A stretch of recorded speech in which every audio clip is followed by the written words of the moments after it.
Before I start the video, I'd like to give my condolences to the family of Allan Nascimento. It's awful to have someone taken so young, so my heart goes out to the fighter and his family. Alright?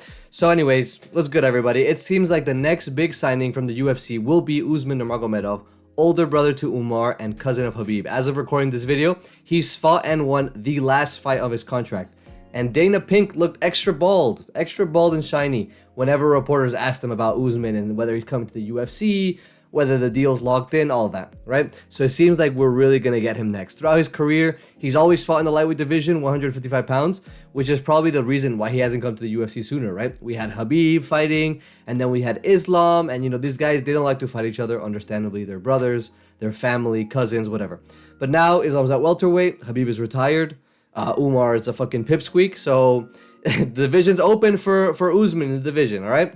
He's set to come in to what has historically been the hardest division and the most competitive division in MMA, not only the UFC. So in this video, we'll go over Usman Nurmagomedov, his skill set, his matchups in the division, and how I believe he fares against the best of the best at 155 pounds. Let's get right into it with the skill set. Now, Usman is like his brother Umar, actually, in a lot of ways. He's really well-rounded, and he's really entertaining, more than what the casuals will make you believe, right? Everyone thinks this guy's just a nut grabber, but he's really good. On the feet, he keeps a really high posture. It really helps with the kicks that he throws. Some people I've heard them call, like, commentators or people in the media, they call Usman Sir Kicks a lot. And that's true. Watching his fight, he loves to maximize his nearly 6-foot frame. I think he's 5'11" or 6 foot on the dot. And it really helps him with his kicks. He has great low kicks. He has great body kicks. He throws question mark kicks, the whole shebang, man. He's really accurate with his strikes in general. And basically, it ends up with him being a little bit more low output.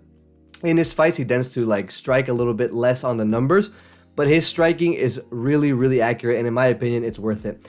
In the clinch, Usman also has a really good clinch game, and just like Islam, he loves to set up the takedowns from the clinch, inside trips, outside trips, a little bit of a knee reap, and he's really good throwing elbows off the clinch as well. When they break, and when there's a little bit of space, sneak a little elbow in there, a little bit like Chonko we saw in his debut fight.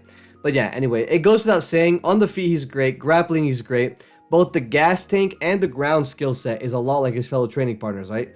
This guy trains with Khabib, Islam, Umar, these are all killers on the ground. Like most of these guys, Usman prioritizes position before submission. He really likes going to the back.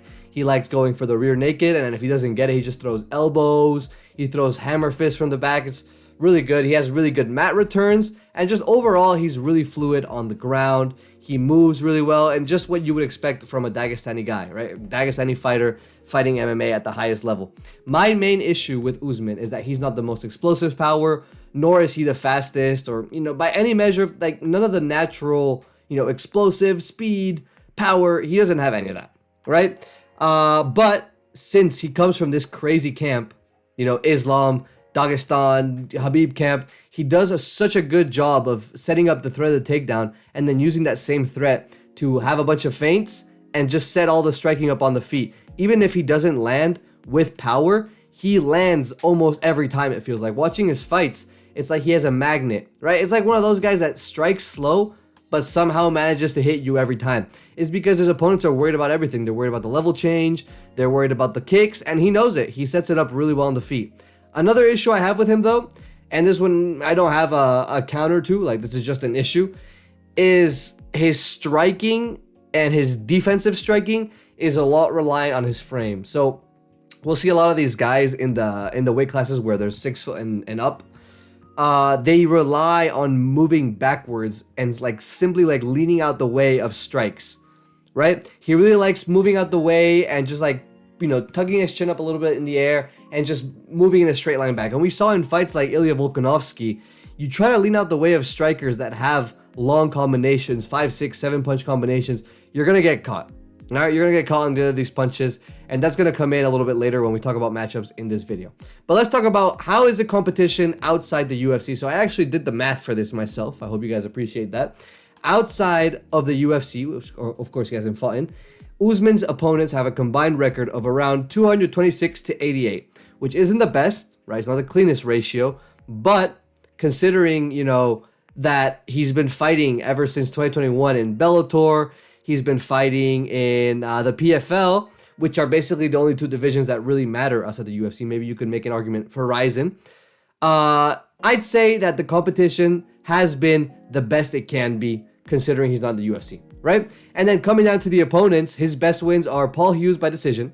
And Paul, you know, if you guys have seen his fights, he has a good skill set. He'd only lost once before fighting Usman, and he lost twice to him. First fight was a really close decision. There was a point taken away, a whole ordeal. There was a whole tragedy.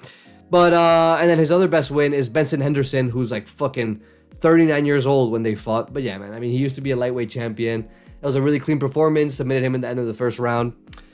You know, in general, you can't really claim that Usman has fought good competition outside the UFC. But hey, man, he's been in the best promotions you can be for most of it.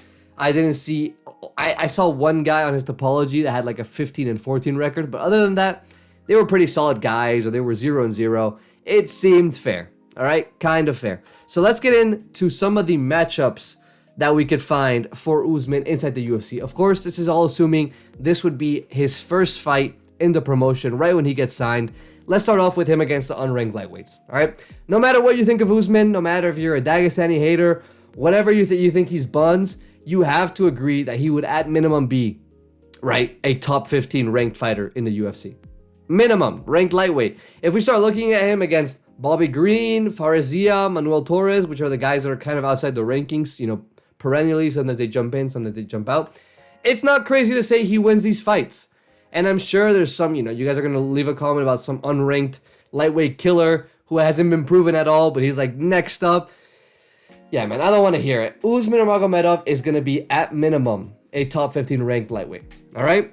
Now, what actually matters is when we start getting into the rankings. So let's talk about Usman Nurmagomedov versus rankings 11 through 15. I'm going to be giving these matchups a little bit of time. We're going to get a little bit more into depth when we get higher in the rankings. But starting off, you know, Usman Nurmagomedov versus Grant Dawson. Again, the Grant Dawson matchup should cause zero concern for the Usman camp. Grant Dawson slower, less powerful, and less well-rounded than Usman in the grappling, in the striking. There's just no way Grant Dawson wins that fight. I can't even imagine a fluke, all right? Against Tofiq Musayev, I think Tofiq would get outclassed even worse than Grant Dawson. And I think it's crazy that this guy's been ranked off of 2 wins in the UFC, all right? This is the AI meta rankings, so take him with a grain of salt. But both on the feet and the grappling, the dude's fucking chinny to submissions and chinny to the body. He's gotten finished multiple times in the UFC, well, once in the UFC, and then multiple times outside of the UFC. Bellator, Ryzen, you can't be having losses like that late in your career. If you have that loss when you were 1-0, 3-0, all right. You know, you're starting off your career. Everyone has jitters. But this guy, we know who he is, and he get outclassed by Usman. Now, Rafael Fiziev, this matchup, you know, on the feet, anyone who's plans to stay on the feet with Rafael Fiziev and another guy we're going to talk about later, and actually 2 more guys we're going to talk about later, they should be scared, right? No one should want to stay on the feet with fucking Fiziev unless your name is Justin Gaethje and Mauricio Rufy, okay? But that's not where it would stay. The power of whether the fight goes to the ground relies completely on Usman. Of course, Fiziev's not going to take this fight to the ground if you don't force him to. So the correct and smart game plan would be, you know, take Fiziev down and just do whatever you want. I could see a submission, I could see a 3-round boring decision, but Fiziev is not getting that reverse triangle, bruh. You're not hitting Usman with that shit you hit Gaethje, all right? Dan Hooker, Dan the Hungman Hooker, he's getting subbed, bruh. Like, I don't feel like I gotta talk about this. He can get arm triangle again. He could complete a trifecta, you know, BSD, Arman Sarukian, and now Usman. That would be a good trifecta to have, right? Or he could get rear naked choked. He's not making it to 3 rounds, not making it to 5 rounds, whatever. He's getting submitted. And Tom Nolan, honestly, out of these 5 fights, the best matchup on here. And I would really like to see this fight. And honestly, I wouldn't be mad if this was Usman's introduction to the rankings. Usman versus Tom Nolan. I think that would be a good fight. And they're both young killers. I think they're 28, both of them, right? 28, 29, or 27. They have great frames to the lightweight division, really long. They love to stay long behind their kicks. They love to, you know, keep their range really well. Honestly, Tom Nolan is not as good in the grappling department, but he is a brown belt, if that matters. You know, we have to check this brother. No, he is a brown belt, so that counts for something.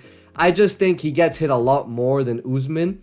And in that fight, over 3 rounds, over 5 rounds, however long, you know, if it's 5 rounds, Tom Nolan's extra cooked because I don't think he's ever gone 5 rounds in his life. or maybe championship rounds, right, outside the promotion, but whatever. Tom Nolan versus Usman, I'd pick Usman by 3-round decision. All right, on to the 6 through 10 rankings. Now, this is where it starts to get interesting. Mauricio Rufy, I think this is a very similar situation to Fiziev. On the feet, of course, Usman's completely outclassed, but ever since the BSD fight, I haven't been convinced that Rufy can hang in there with elite grapplers, man. Like, especially not with grapplers that are from the Islam camp, because there's elite grapplers, there's Paddy, there's BSD, and then there's real deal elite grapplers, you know, guys who have been doing this, who have built a career and the legacy and the fan base behind their grappling. That's what we're talking about with these guys, right? So against them, you know, however long this fight lasts on the feet with Usman and Rufy, I would be shitting myself, right, for Usman. But hey man, unless Rufy's become Prime Volk in that first Islam fight, he's gonna get submitted within 2 rounds. I think it's a pretty easy pick. All right, against Quillan Salkill now, a little bit like the Tom Nolan fight. This one to me is really, really interesting, and he poses a bigger threat than the rest of these guys, right? Spoiler alert, rest of these 3 guys on this picture. A big part of this prediction relies on this weekend, right? I'm recording this Thursday night before the matches this Saturday. You know, we have the Quillan Salkill versus Gamrot fight. A lot of this depends on how that fight turns out. But if my prediction's correct and Quillan has a really easy time on the feet against Gamrot, defends and scrambles well enough to KO him within 2 rounds, this matchup with Usman could be really interesting. And again, it could be the introduction of Usman in the UFC. Quillan would 100% say that, right? He's the minority killer. He's got Indians, Israelis, fucking Afghanis. You know, he's not going to say no to a Russian, you know, Dagestani guy.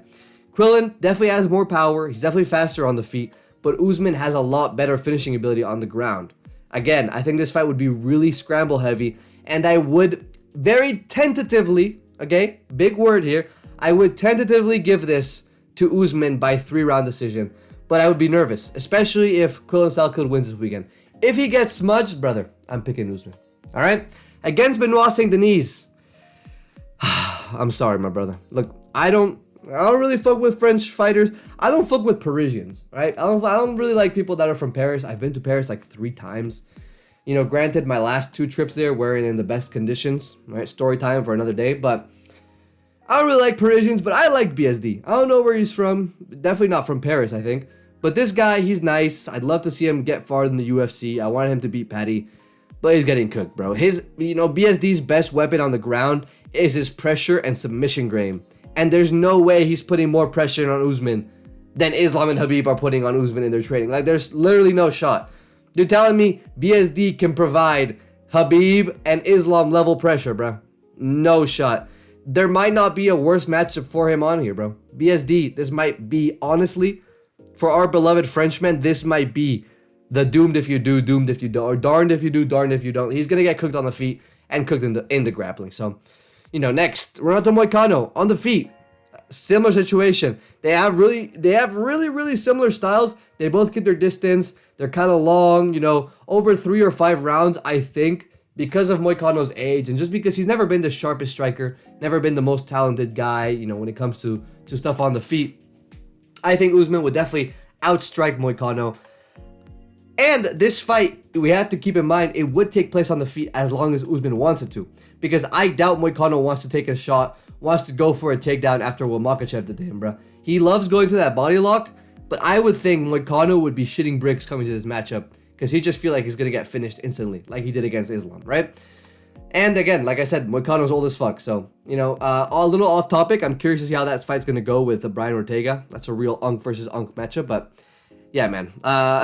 And lastly, Mateusz Gamrot. Now, again, like I said, Gamrot fighting this weekend, but no matter what happens this weekend, even if Gamrot looks great, out-scrambles Quillan, takes him down a bunch of times, submits him in the 2nd round, whatever. Like, best case scenario, my opinion on this guy is not changing with this fight, all right?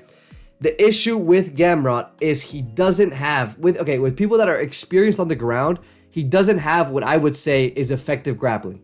And what I mean by effective grappling, you know, me, look at this fucking chud, right? Fucking white belt talking about effective grappling. But what I'm talking about is posing like real submission threat, posing real ground and pound threat. I'm sure you can get a cheeky submission, right? Someone who's inexperienced, and Estevan Ribovic, you know, he almost got Hooker maybe, I don't know. he can get he can get a guy that's inexperienced with a submission. But he goes against someone who knows what they're doing. In Beneil Dariush, for example, he's old as well. He's crafty. He's the definition of a crafty bet. And he can't get anything going. Beneil Dariush was withered. He'd been knocked out like 3 times at this point, if I'm not wrong. And still couldn't get anything going. So I'm going to get Usman by 3-round decision against Gamrot. I don't think he finishes him. You're not Charles Oliveira, buddy. But yeah, man. So let's move on to Usman versus the top 5. How would Usman do in, against the champion, against the top 5 contenders, the guys real closest to the belt? Now, versus Pimblett. You guys already know how I feel about Pimblett, bro. He's not a threat in the wrestling or the striking. And yes, wrestling. That's not jiu-jitsu. Pimblett's not a threat in wrestling or striking, and he never shoots offensively. His jiu-jitsu comes out purely in defensive situation. If Usman keeps his fight on the feet, he's gonna outstrike and outdamage Paddy. Paddy's just not good on the feet. And he keeps getting these wins, and it just keeps reinforcing this delusion of, man, I'm so fucking good, I'm getting these wins all the time. BSD's dumbass shot on this fucking guy and gave him that guillotine, gave up his neck, free as hell. Oh man, don't get me started, bro. But yeah, man, as long as Usman keeps his fight on the feet, he's gonna be able to outstrike Paddy. Paddy's not gonna have elite head movement out of nowhere. He's not gonna develop elite striking. This guy lost to fucking whatever the guy's name, Luigi Vanderini or whatever that guy's name was. He lost to him deadass, bro. Like, Paddy Pimblett should have 2 losses in the UFC, man. But assuming the game plan is solid, assuming that Islam and Khabib can't see that there's no reason to shoot on this guy, even if it is their alleged best weapon, they keep this on the feet. Give me Usman by 3-round or 5-round easy decision. 5 rounds, even better, brother. Paddy Pimblett's going to look way worse. I need Paddy to have a loss where he can take it on the chest and be like, I need to get better. I want Paddy Pimblett to get better. He's talented. But I look into his eyes. I look at the shit he does in the offseason. And I look how he talks about his losses, how he talks about his wins. I don't see he's going to get better, bro. This is going to end up being a Paddy Pimblett rant video. But I really want Paddy to lose in a way that's completely definitive. For him to be like, okay, I got to lock in. I got to get either. I have to get really good offensive wrestling so I can take this fight to the ground whenever I want to. Or I have to learn how to move my big-ass, block-ass head. One or the other, brother. Or do both, even better, right? Next fight, man. Usman versus Holloway. Now, I think this is similar to the Roofy matchup. The whole hypothetical behind Usman and Holloway, it relies on the question, on the fact, right? On the image of our imaginations. If Max can defend the takedown. Being taken down repeatedly against Oliveira with little to no resistance with the body lock does not give anyone, especially not me, a good impression of how a fight with Usman would go, right? Especially given that a lot of those takedowns came from the clinch and defense wrestling. That's literally Usman's specialty, bro. That's where the Dagestanis get their best moments. They get you against the fence, they reap your knee, they fucking trip, they do the, the Islam knee to the body, and then when the other person knees, they take them down. Like, that's where they're best at, and that's where Holloway was getting taken down repeatedly in their fight. Even if Holloway outstrikes and outspeeds and outdamages, whatever you want, Usman on the feet, this fight's not going to take place on the feet. Like, especially, okay, in Holloway's next fight, whatever that is, Conor McGregor 3, fucking, I don't know, Paddy Pimblett, like, whatever Holloway's next fight is, we need to see those improvements, all right? If not, I'm, up until that point, until I see a completely recharged Holloway who doesn't have CTE, whatever, I'm going to pick Usman to win this by decision. By grappling decision. Similar to the Oliveira matchup. Max is going to complain, call it boring. It is what it is, brother. It is what it is, bro. We're going to find out Saturday night. All right? Versus Oliveira. Usman Nurmagomedov versus Charles Oliveira. This is where he runs into his first road bump. Oliveira is both better than him on the feet and as a submission artist. All right? Grappling, wrestling, I would still give it to Usman. But hey, man, I think the defensive grappling, the defensive wrestling of Oliveira has improved to the point that I think he could decide to stay away from the feet. Like, he could decide to stay away from the submissions and from the offensive wrestling of Usman and keep this fight on the feet. I think, actually, maybe it's crazy because Oliveira's, first double leg and his instinct shoot and he just goes for the guillotine. But I think, honestly, Oliveira, if he keeps us on the feet, he's winning this shit, bro. It's going to be a close matchup. But given this fact, this fight will probably be 5 rounds. I don't see Oliveira ever fighting in a 3-rounder ever again. He only has like maybe 2 or 3 fights left in his career, right? Given this fight is 5 rounds, you're telling me in those 5 rounds, Oliveira is not gonna hurt Usman on the feet. There's not gonna be a slip, and there's not gonna be a chance for Oliveira to get into one of the front headlock chokes. You're telling me at no point in 5 rounds will Oliveira lock up a Darce, Anaconda, fucking Peruvian necktie, whatever you want. He's not going to knock up one of those chokes and Usman's pants are going to stay on? Because again, that's the only thing that saved Arman from that guillotine, right? And then he got saved again by the bell, 3 round, like I think it was 2nd round from that triangle. Again, a little bit of a tangent, but I'm so sad that rematch wasn't made. Some people are saying it's because, you know, Oliveira's teammate died, like we just talked about at the beginning of the video, but I wish we could have seen that. I wish we could have seen that matchup, man. Anyway, Oliveira by round 4 submission. On to the next fight. Arman Tsarukyan. I think this would be a really interesting matchup, mostly because this feels like Islam versus Arman from Temu, right? Oh shit. This feels like Islam versus Arman from Temu. It's a lot more, I feel like on paper, a lot of people would think, you know, Arman beat Oliveira. If Oliveira beats Usman, then Arman's gonna beat Usman way worse. No, man, I think this fight would be a lot closer on the feet in the grappling than the Oliveira matchup. And I don't think it would end in a finish. I think this would honestly go to a decision. There would be a lot of scrambles on the feet. There would be a lot of kicking exchanges. Both of these guys are really elastic, really stretchy. What's the word? Really flexible. They love to throw on the feet. They love to throw long kicks. You saw that axe kick Arman Tsarukyan threw against Oliveira. But the main reason I favor Tsarukyan in this matchup is because, like I said, this whole video assumes that this would be their first fight in the UFC. And the competition, the experience that Usman has had outside, for me, it doesn't compare to what Tsarukyan's been doing in here. And I can't in good faith. You know, their skill sets are so close that I have to give Tsarukyan the edge because of the competition he's faced, because of the matchups he's had. That really close fight with Charles Oliveira he had. I think a fight with Ilia Topuria would be really close. He dominated Hooker. He knocked out Beneil Dariush. Like, there's these fights that just make me feel like, hey man, Arman got it. He does train, you know, Usman does train with killers. Trains with Islam, trains with Khabib, whatever. But as first fight in the UFC, the pick here has to be Arman Tsarukyan, man. That's just what it is, all right? On to the next matchup. Usman versus Topuria now. I know you guys think I'm biased, and I am a little bit, but Usman's getting slimed. I'm sorry. Remember what I said at the beginning of the video, bro? Usman backs up in a straight line and just like does not move his head to the side. That's gonna get him 100% caught against Ilia Topuria. That's what happened to Volk. That's low-key what happened to Max too. That shit would have happened to Oliveira if Oliveira defended strikes like that instead of just running forward into it. Shout out Oliveira for that. But Ilia, you know, think about what they would happen in this fight mentally when these people are coming in. Ilia comes in, and the only thing he has to worry about is not getting head kicked by Usman, because Usman does love those head kicks. That would be, if Usman knocks out Topuria, that's how it would happen, right? It would be a head kick. But Ilia Topuria has to worry about head kicks and takedowns.